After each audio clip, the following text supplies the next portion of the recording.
économie. Jacques Attali, président de la fondation Positive Planète, qui a publié voici quelques mois chez Fayard l'économie de la vie. Monsieur Attali, bonjour.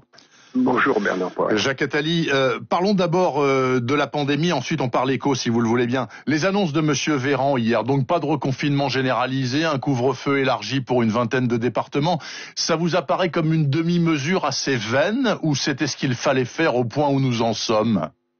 Écoutez, je ne veux pas faire du café du commerce, chacun a son expertise, c'est pas la mienne. Sur ce terrain, moi je préfère regarder ce qui se passe dans le monde et voir quelle est la meilleure stratégie.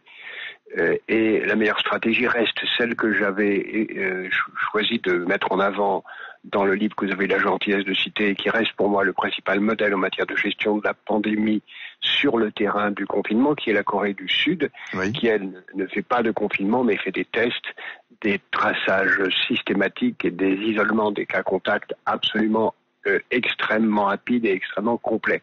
Nous ne le faisons pas.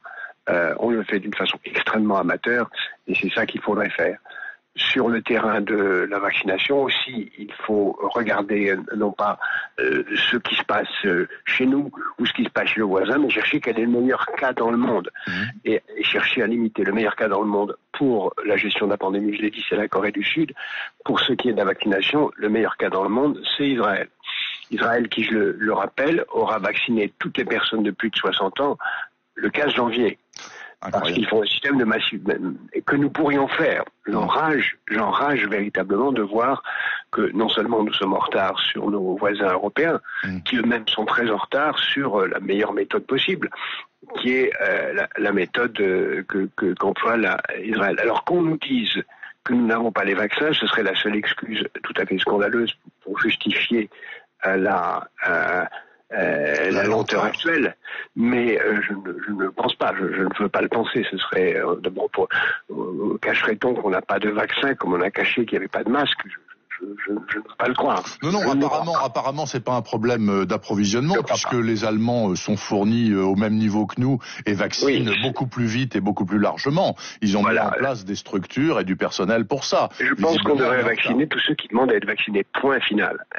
Et même si on devait vacciner dans l'ordre qu'a dit la haute autorité de santé, qui est d'ailleurs une autorité de santé dont la compétence pourra sans doute être remise en cause le moment venu. D'ailleurs, les autorités politiques suivent les autorités dites autorités de santé de peur de se faire accuser de ne pas faire ce qui est mieux. Faut-il suivre ce que dit une autorité de santé ou faut-il, avec le plus grand bon sens, regarder qui est le meilleur gestionnaire dans le monde ? Le meilleur gestionnaire dans le monde, dans la gestion de la pandémie, c'est, comme je l'avais dit dans ce livre, la Corée du Sud, c'est cet exemple qu'il faut suivre. Le meilleur exemple, la Corée du Sud est un très mauvais exemple pour le vaccin d'ailleurs. Le meilleur exemple, plutôt mauvais exemple, pas très mauvais, mais un mauvais exemple encore pour le vaccin, même s'ils sont en train de se rattraper, ils vont être bien avant nous, je le crains. Israël est le meilleur exemple pour le vaccin. Pourquoi ne suit-on pas cet exemple ? Pourquoi ne va-t-on pas jusqu'à mobiliser véritablement, massivement la société française pour vacciner ? Je dirais même jusqu'à mobiliser l'armée qui pourrait servir à cela. Jacques Attali, quand vous dites, moi il me semble être de la bonne logique de base de dire on vaccine les gens qui veulent être vaccinés, on a les moyens de le faire en personnel et en dose, pourquoi ne pas le faire ? Se pose quand même la question très spécifique de la France, qui est au niveau de l'OCDE le dernier pays pro-vaccin. Un Français sur deux ne veut pas se faire vacciner. Cher Bernard Poiré. Bon, eh bien, ceux qui sont contre le vaccin ne se fassent pas vacciner, c'est leur affaire. Ils rejoindront plus tard. Mais pourquoi empêcher ceux qui veulent l'être de l'être ? Ça fait quand même 33 millions de personnes qui veulent l'être, oui. Voilà. Or, je rappelle qu'au rythme actuel, il faudra 2200 ans et quelques pour que ces gens-là soient vaccinés. Même quand on dit on aura vacciné 15 millions de personnes à l'été, c'est loin d'être suffisant. Très loin d'être suffisant. Encore faut-il qu'on y arrive, mais c'est très très très loin d'être suffisant. Pour être au rythme israélien aujourd'hui, il faudrait vacciner 600 000 personnes par jour. C'est ce que font c'est l'équivalent de ce que font les Israéliens en population relative. 600 000 personnes par jour. On en est à 1000 fois moins. Donc il y a vraiment Réveillez-vous. Jacques Attali. Je ne comprends d'ailleurs pas pourquoi la question est posée avec autant d'inertie. Est-ce que c'est parce que c'est la veille de Nouvel An, que tout le monde pense à autre chose, qu'on se demande si on va avoir un confinement? Mais le problème n'est pas le confinement. Le problème, c'est la vaccination. Absolument.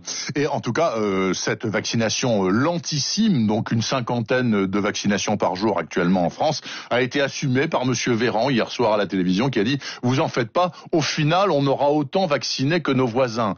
Bon, moi je sais pas comment il voit les choses, Monsieur Véran, mais tout de même, Jacques Attali, est-ce que au point où nous en sommes, donc je me répète, nous sommes le 30, nous sommes l'avant-dernier jour de l'année, vous voyez un aspect positif à cette crise du Covid sur 2020? Est-ce qu'il faut en sortir quelque chose de valable ou c'est tout noir, tout noir? Non, c'est pas tout noir. C'est très, très noir pour les millions de gens qui ont perdu la vie et leurs familles, évidemment. C'est très noir pour les millions de gens, et plus nombreux encore, qui vont y perdre un emploi, être ruinés, être en faillite, etc.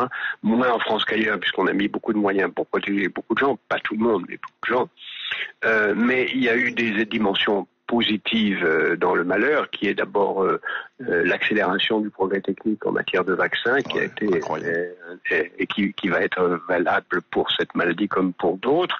Il y a eu l'accélération du développement et du déploiement des moyens technologiques.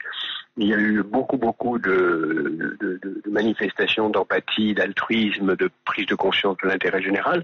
Il y a eu aussi la prise de conscience de ce que les secteurs que j'appelle l'économie de la vie sont les plus importants, c'est-à-dire la santé, l'hygiène, l'éducation, le digital, la distribution, tous les secteurs clés sont les plus importants et c'est cela qu'il faut développer. Il y a eu cette prise de conscience, j'espère qu'elle durera au-delà de cette pandémie, mais économiquement comme sanitairement, on ne sortira de cette pandémie que par une vaccination massive.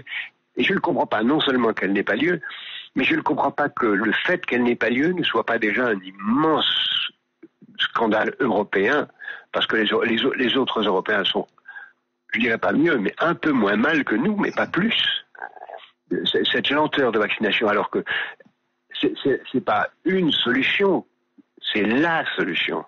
Il y a aussi peut-être un autre scandale sous-jacent qui ne touche peut-être pas grand monde ici et devrait le faire. C'est la une de ce matin de La Croix qui dit que tout le tiers-monde, c'est-à-dire les pays les plus pauvres du monde, n'auront pas, contrairement à ce que prévoyait ou souhaitait l'OMS, accès au vaccin, même le moins cher, avant au moins 2 ans.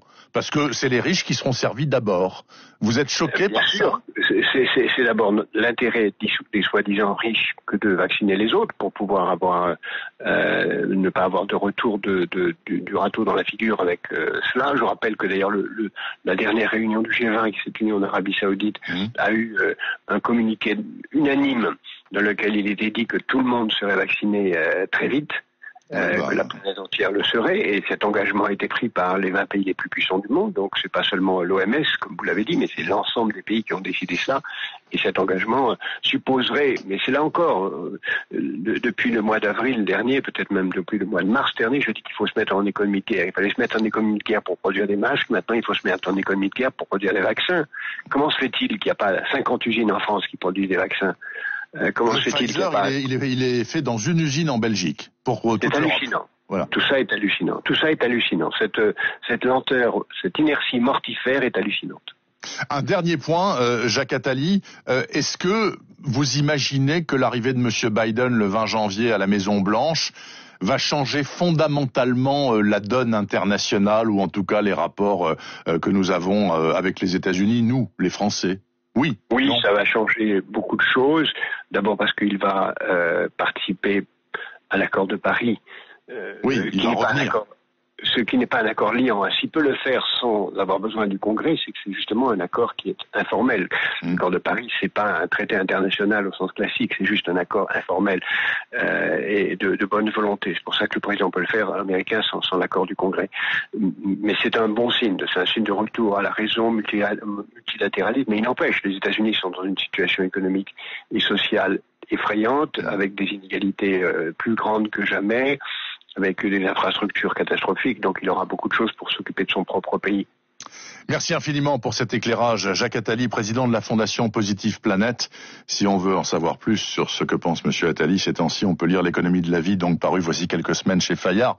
Je vous souhaite une très bonne fin d'année, Jacques Attali. Et donc, un bon réveillon. Merci beaucoup. Il est 7h26, les titres de la presse dans un petit instant, suivi de la météo du jour, juste après ceci. Bernard Poirette sur Radio Classique.